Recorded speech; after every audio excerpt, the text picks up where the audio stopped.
Hello, good evening, and welcome to Prog Chattery 777. Prog Chattery 777. We've been talking about Gentle Giant, and we've made it to their fifth album, In a Glass House.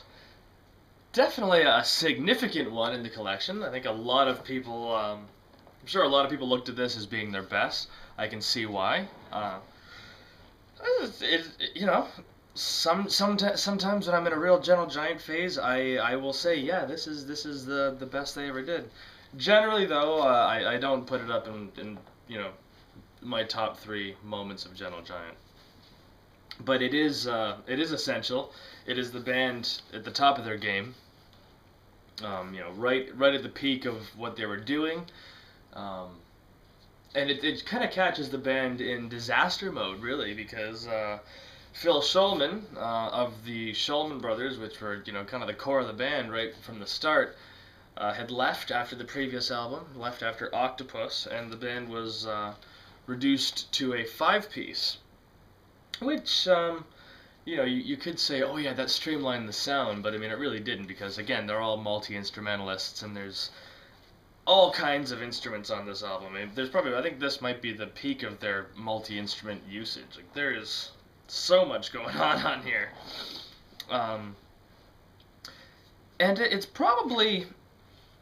might be the most, quote, proggy album, because, again, Gentle Giant was a pretty unique band. They weren't really like Yes or Genesis, where they were doing the 20-minute sidelong suites and these big 10-minute 10-minute songs. I mean, most of their songs are generally, in the 4 to 5 minute range. Even at the peak of their, proggy era, their complex era. But this album, like four of the 6 songs are in the 7 to 8 minute range. So, I mean, if we're just talking song lengths, which I don't think is, doesn't really mean anything. Personally, if you're gonna listen to an album, you're gonna listen to an album, right? That's how I do it anyway. Yeah, so I mean, I guess that's probably why a lot of people look to it as being, the best. But like I said, it shows the band in a state of panic, and I think they obviously they had found what they were looking for when they got to Octopus, because Octopus is brilliant. That was where they found exactly what they were trying to do. They had that right combination of complex arrangements, but a smoothness to the arrangements. And then having a really, really key member of the band leave, obviously that puts you right into panic mode. But they persevered, and they did come out with a very strong release. Interesting album cover. It's a shame. This is a reissue on EMI Alucard label. I don't know my labels as well as I should. It's a nice little package they put together, but unfortunately it's not the original album cover. The original album cover had a really cool multi-layer sleeve design. So when you pulled the sleeve out, these two images they superimpose each other, but you could pull it out and you'd see the difference.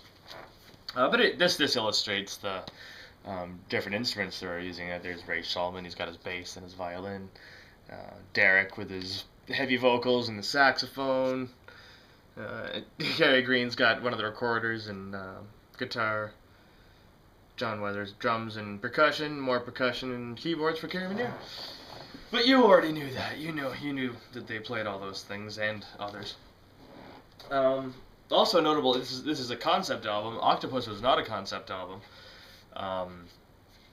And I don't fully understand the concept. I've looked it up many times, and the deepest thing I could find is the concept behind the album is people who live in glass houses shouldn't throw stones.